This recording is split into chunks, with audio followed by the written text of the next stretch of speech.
Hey, everybody. You're listening to Crystal here with the Plant Pusher podcast. And what's really, really exciting is that we're here with you to always talk about all things plants, colors, textures, shapes, their impacts on your life. I love working with plants. I love introducing you to new plants. And here at Plant Pusher, that's what I do. I push you straight to the plants. Hey, everybody. Welcome to Plant Pusher. I'm Crystal. I'm your host, the lover of all things green, the lover of plants, the lover of things that make your whole soul smile. So I also have a wonderful co-host today. Go ahead and introduce yourself. Chef Brian Lindsay. Yeah, so I don't know why he said it as if he wasn't excited to be here, because I know he's excited. Oh, you are? Well, bring it then. Here I am. Oh, okay. This is it. It's official. Yes. So today, guys, we're going to be talking about sustainability and seasonal items. And so we're going to talk about the importance of not only growing crops that are just awesome and good for the earth and good for wherever you are, but that are also good to your well-being. So there's some amazing things that grow where I live. And so we're also going to talk about the importance of foraging and how you can forage well. And so, you know what? Chef Brian, do you want to talk to us about foraging and like your experience with it? Have you ever foraged before? Yes, I just began this year and I love it. I absolutely love it. What do you forage? So basically, based out in New York, I would go to Long Island, which is a 2-hour drive.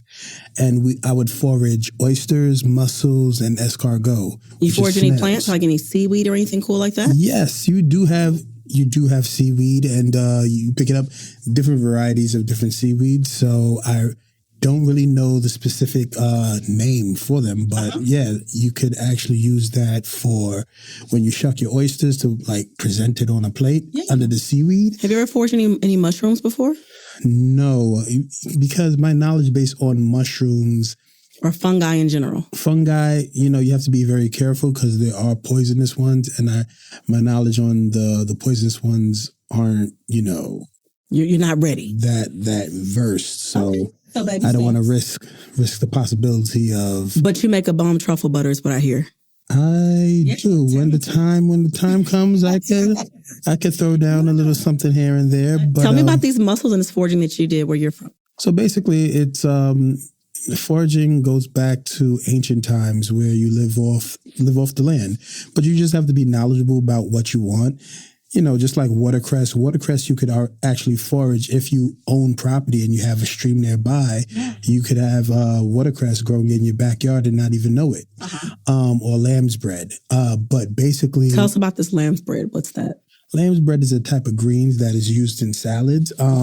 Has a little spiciness, kind of like in the family of arugula.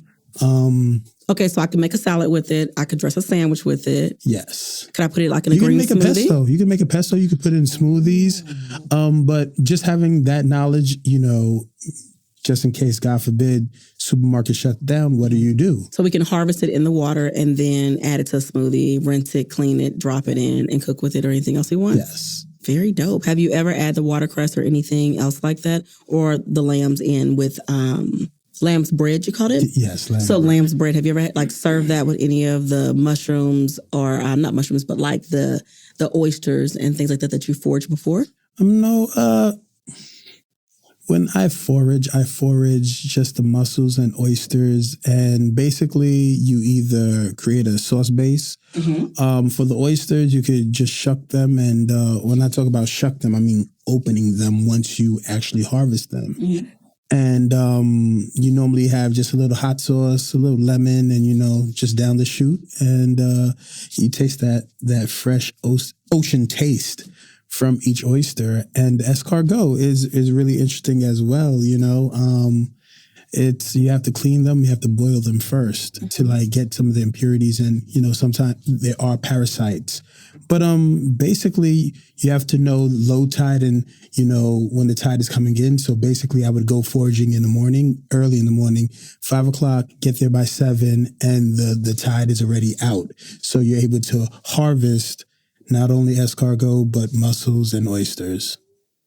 Well, that's cool. So I love the idea of foraging and gathering what we want on our plates sustainably where we reside or close to where we live or work. So cool things like going outside and harvesting wild, blackberries or blueberries, because mulberries, because everything has a season. So like, for example, on my property right now, I have tons of mulberries where I can create mulberry jam. I harvest them, I create soap out of them with my company, Sage Nim Apothecary. And then like we also love making drinks with them, berry lemonades, So it's harvesting what's right there around you. And if you don't know, there are really cool apps you can use where you can take pictures of something that you see. It'll tell you all about it, if it's poisonous, if it's great for you, if it's something you should wait and harvest at a certain point. So it's really exciting. So I love foraging and harvesting from what's around me. I just got to forage some and harvest some peaches the other day. And I'm super excited because I have been staring at the peach trees, are you ready? Peeking at them while they sleep. And like a baby stalker. But it's been great because once we harvest the peaches, we can make awesome desserts and drinks and great things from them. How does mulberry taste? For somebody who has never had mulberries, what would you compare that taste profile? Ooh, okay. So they come in different colors, whether you can have white, you can have red, and you can have a deep purplish blue looking almost like a blueberry or blackberry. They're sweet, actually. The bitterness is mild in them, but they're really sweet. Now, the reason why you can't buy them in stores is not because they're a bad berry. They're too fragile. The shelf life on a mulberry is so short that they can't harvest them and transport them all in the same due time for you to eat them. And that's why stores don't carry them. But also for a long time in this country, they were banned because they were considered a weed and they were considered invasive. They would take over and you would have them everywhere. They banned them for a long time. So that's why you see them in a lot of places, but people think they're weeds or they're a bad thing. It's because they were marked as invasive, but they're wonderful. They taste beautiful. You can make a lemonade out of them. You can bake a cobbler with them, a jam. Literally, I can dye things with them. They're very versatile fruit and they just grow right above your head. Wow. They're awesome. Even the leaves are good for tea. So what does it taste like? It tastes like a clean berry, not a blueberry, but maybe more along the lines of a blackberry. Okay.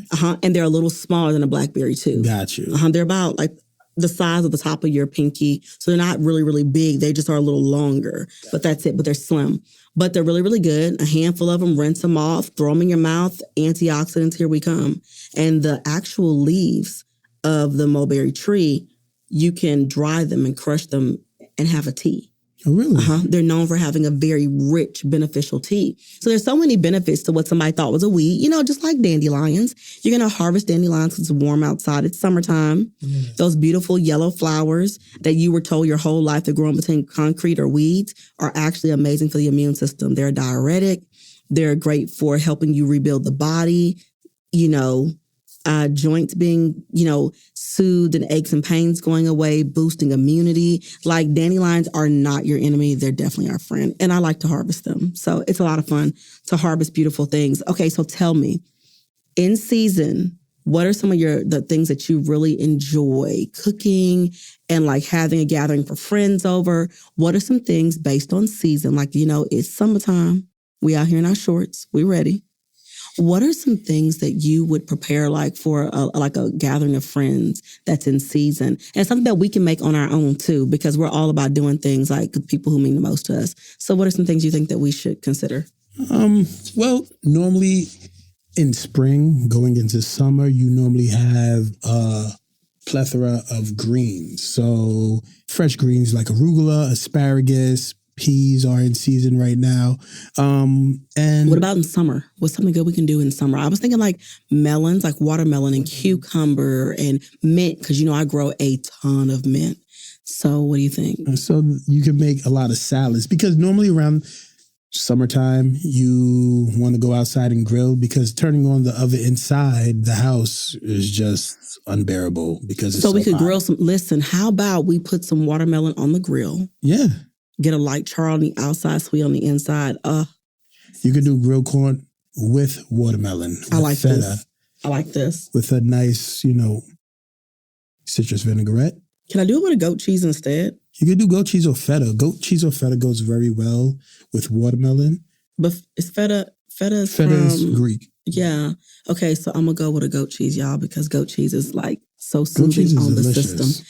It's easier on the body, in my opinion. So for a lot of people who are lactose intolerant, a lot of them they can handle goat byproducts like goat cheeses are a little softer on the stomach, depending on. So I want to try that pairing. Okay, so if we did corn and watermelon on the grill, what's something else that I can make that'd be like a good snack? It's got a little crunch to it, something that's refreshing. If I had some friends over, if I'm harvesting from my garden or buying from a local farmer's market, what's something else I can consider?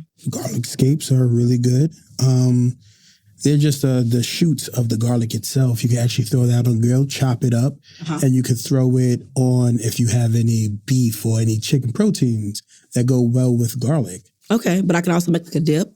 I can make like a dip, like for some tortilla chips. I can blend in some scapes. Some scapes, of course. In my hummus, maybe. Because I mean, it's showing people the versatility of the plants in general, like what tastes good, what's cool. So a hummus dip and dropping. Yeah. Like gazpachos are popular. So, you know, you don't only have to do tomatoes. You could do watermelon. You could do cucumber. You could do corn. That. Because they're refreshing. You know, the water content in watermelon, the water content in cucumbers, the water content in corn rehydrates the body. Are we hydrating ourselves from the inside out? You have to. Okay, because see, I like it. I mean, listen, keep it moist, y'all. We need the inside of your body fully hydrated at all times, and you can do that with your food. I like the idea of doing a gazpacho from watermelon and from cucumbers. And then you could get the goat cheese and you could do it like sorbet, but with goat cheese and just drop it in. Oh, okay. With a little bit of dill, you know? We can make a sorbet from the mulberries and the watermelon. There you go. And the strawberries. I didn't even think about that. That would be so tasty. Clearly, we're getting a little hungry. Okay, so I like this idea. I feel like I need to have a gathering so people can come over because I'm all about being seasonable. I mean, I really feel like for a minute there, people were getting really used to eating things out of season in this country because with grocery stores, we have the accessibility to everything all year round. But the problem is when it's having to come from other countries, you know, what does that do for the landscape around you? So eating what we can grow and then buying local as much as we can and eating in season creates sustainability and it gives the land a chance to replenish itself, to put the nutrients back into the soil by giving it a break by eating what's in season. So it's just the beautiful things we can do. It's the little things, right, that we can do to be good to the earth so the earth can be good to us because I'm your favorite plant pusher. It's what I do. I push the plants on you. So now y'all have to have a gathering, a plant-dominant gathering. You can have some protein on the sides if you like. And I'm telling you, we've given you so many good ideas that this is a home run. Like, I need to come to y'all house and eat with you. I mean, we started this together, so we in this thing. So I'm so glad that you tuned into the Plant Pusher and we got to introduce some beautiful ways that you can be sustainable and seasonal on your plate. And we look forward to talking to you again. Be good. Let the earth be good to you. Peace. Later.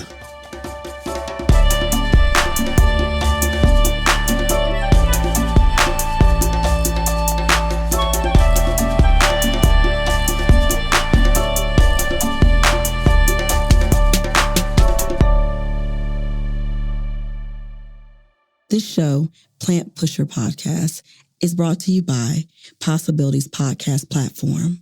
We appreciate you listening. Stay tuned. Your favorite episode is up next.